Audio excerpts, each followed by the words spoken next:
Pranam Swamiji, Chairman, Director, distinguished faculty, distinguished guests, students. It's overwhelming to be standing here as I reflect on this journey from very humble beginnings in a Tamil medium school in a small town to standing here. I'm reminded of the many blessings in my life. I want to take a few minutes to acknowledge the grace, the blessings, the support I've received from so many.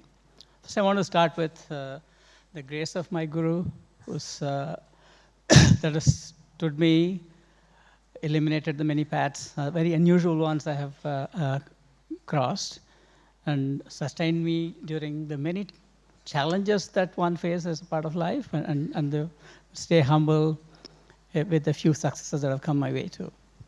I'm indebted forever to my parents, who made so many sacrifices so that I could pursue my dreams. I'm sure Appa is beaming in the heavens and Amma in Atlanta, so I can't ever thank them enough. I have a very loving family, my wife Meera, my sons, Pranav and Nikhil. Probably they are the best cheerleaders one could ever ask for. They put up with all my long nights and long projects and helped me stay focused on what matters in life. Gave me, still continue to give me a wonderful, happy home that helps me do what I do.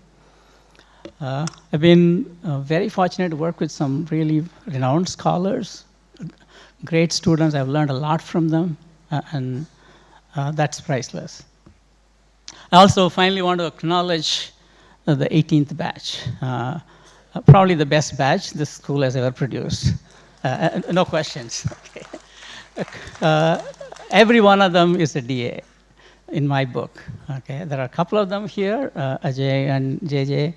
On behalf of that batch, please accept my sincere thanks for all the support they have provided and all the inspirations they have provided. Okay. I want to talk about two aspects of my life, the unusual journeys I've taken very consciously. These are not journeys that a typical academic takes. One in the realm of research, another in the realm of education. First on research. I was very fortunate to start working in AI before it was cool, in the late 80s onwards. Now we built a bunch of tools, models to help organizations manage knowledge-intensive processes in complex settings. One of the important decisions we made was to put all of that work in open source so that they could be made available to anyone who wanted them. A lot of my friends have commented on this, saying that, hey, you're trying very hard not to get rich. That was okay with me because the satisfaction you get from seeing your work go to places you never imagined it will go to, in aerospace, in manufacturing, in chemical plants, in even museums like the Metropolitan, is just priceless. One of my cousins, Dr. Krishna, an eminent scientist, always used to say, you should do science for the sake of science, nothing else. I think it reflects what Krishna's teaching in the Gita too. I'm really glad I took that path. These are not things that will show up on an academic's resume as things that matter, but the good you do to practice based on this work is just amazingly satisfying. Another unusual path I've taken is in education. I happen to work at an institution that caters to students that come from very challenging socioeconomic backgrounds. About half of our students come from so-called Pell Grant families, the grants that are given to low-income families. More than a quarter of them are first-generation students. Many of them hold 2 jobs, and some have managed to come to school and study. These are students that don't have the typical opportunities those who have the resources will get. So we worked very hard to make that possible for them. I also happen to work in a department. I'm an academic leader of a department that is typically ranked among the top 5 in the world. So blending that excellence with high quality education is a very big challenge. So I could somehow convince my colleagues to create programs. Both undergrad and grad programs we've been able to create are in the top 10.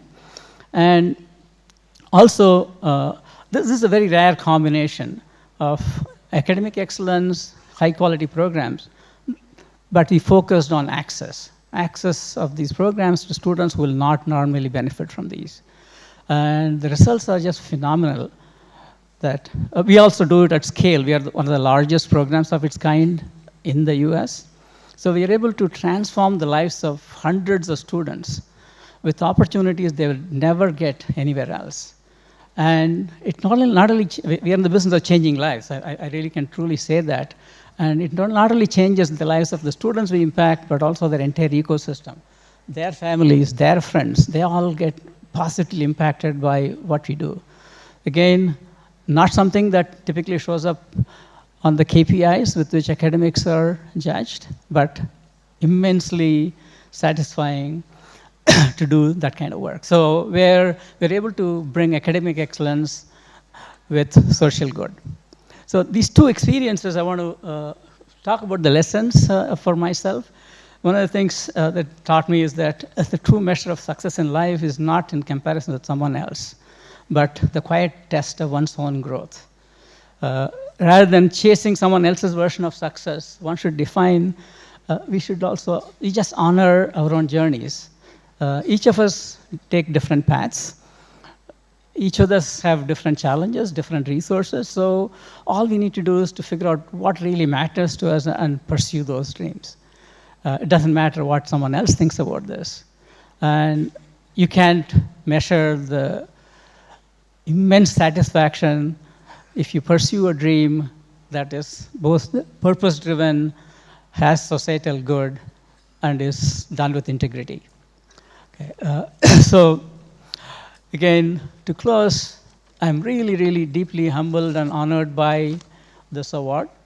I again want to reflect on the many blessings in my life, the grace, the blessings of family, the support of friends and family.